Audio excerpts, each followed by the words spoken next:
Hey guys, welcome back to our channel. হ্যাঁ, আরামবাগ মেলা শুরু হয়ে গেল 26 ডিসেম্বর থেকে। যেমন শুরু হওয়ার কথা ছিল, আমি একদম প্রথম দিনেই চলে গেছিলাম। তোমাদের সাথে আমি একটা লিস্ট শেয়ার করেছিলাম যে কবে কোন দিন কোন সেলিব্রিটি আসছে। তো তোমরা চাইলে সেই লিস্টটা দেখে নিতে পারো। যারা মেলায় লাইভ প্রোগ্রাম দেখতে ইন্টারেস্টেড তারা এরকম দেখতে পারো।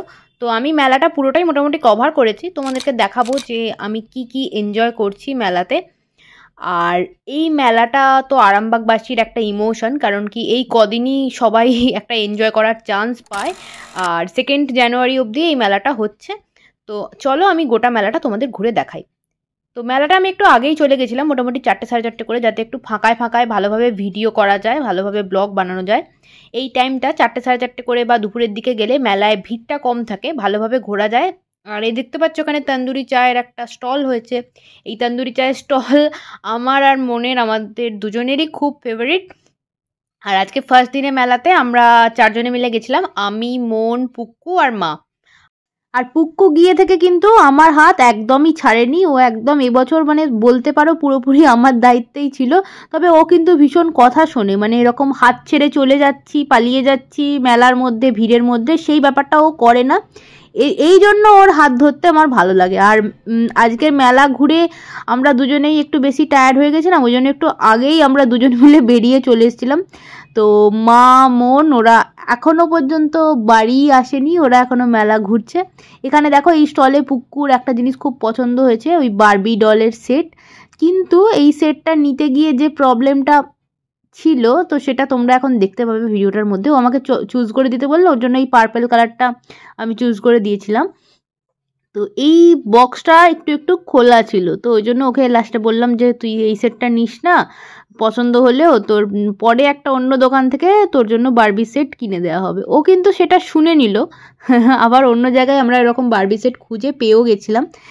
তো দেখো এখানে সমস্ত ধরনের প্রাইজের মধ্যে স্টল অ্যাভেলেবেল। এখানে যেমন 10 টাকার স্টল, তো এই স্টল থেকে কিন্তু অনেক কিছু নেওয়া যায়। 10 টাকায় আর আজকাল কি পাওয়া যায়, কিন্তু এখানে দেখো অনেক কিছু অ্যাভেলেবেল। আর সব দোকানেই মেলাতে যাওয়া মানে মেলাতে যে কিছু কিনি না সেটা না, প্রতি বছরই কিছু না কিছু কিনি। আর বাড়ির বড়দের সাথে গেলে ওরা একটা কাপ সেট হলেও কিনে দেয়, সবার জন্যই কিনে দেয়। তো মা কিনে দেয় আমাকে এখনো, তো এই ব্যাপারটা খুবই ভালো লাগে।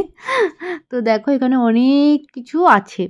তো চলো আরও ভালোভাবে মেলাটাকে এক্সপ্লোর করি, তোমাদের সাথে শেয়ার করে নিই। এখানে দেখো জুতোর স্টল হয়েছে, আরও অনেক ধরনের জামা কাপড়েরও স্টল হয়। এখানে কাপের স্টল, যে স্টলটাতে আমার বাড়ির লোকেরা তো এখান থেকে কিছু না কিছু কিনবেই প্রতি বছর। ওদের কাপ কিনতেই হবে, যতই কাপ প্লেট যাই কিনুক, কাপ প্লেট কেনা আর কোথাও শেষই হয় না ওদের। তো দেখতে থাকো। নতুন নতুন তোমাদের কোনো ডিজাইন পছন্দ হলো কিনা দেখে জানিও। আমার তো নতুন কিছু লাগলো না এখানে। আর এটা তো হচ্ছে শোপিসের স্টল। এখানে আগে ছোটবেলায় শোপিস কেনার একটা আলাদা নেশা ছিল, এখন আর কিছু কিনি না, কেন কি রাখার জায়গার খুব অভাব। আর এই স্টলটা হচ্ছে আমাদের একদমই হাড় কানের স্টল। যে স্টলটার দিকে মানে আমরা পাশ দিয়ে চলে গেলে একবার তাকাবো না সেটা হতেই পারে না। মেলার মধ্যেই হোক বা অন্য কোনো পুজোর শপিং করতে যাওয়ার সময় হাড় কানের স্টল দেখলে দাঁড়াবো না, এটা একটু হয় না আর কি। আর দেখতে পাচ্ছ এখানে ছোট ছোট অনেক সফট টয়েস আছে, অনেক ব্যাগ আছে, সব কিছুই অ্যাভেলেবেল। কিন্তু এই দুপুরবেলার দিকটা একটু ভিড়টা কম। এটাই যদি একটু সন্ধেবেলা হয়ে যায়, একটু ইভিনিং টাইমে, তো এত ভিড় হয়, খাবারের জায়গাতেও মানে লাইন দিতে হয়, আর এই দোকানগুলোতেও কোনো রকমভাবে ফটো ভিডিওস তো করাই যায় না।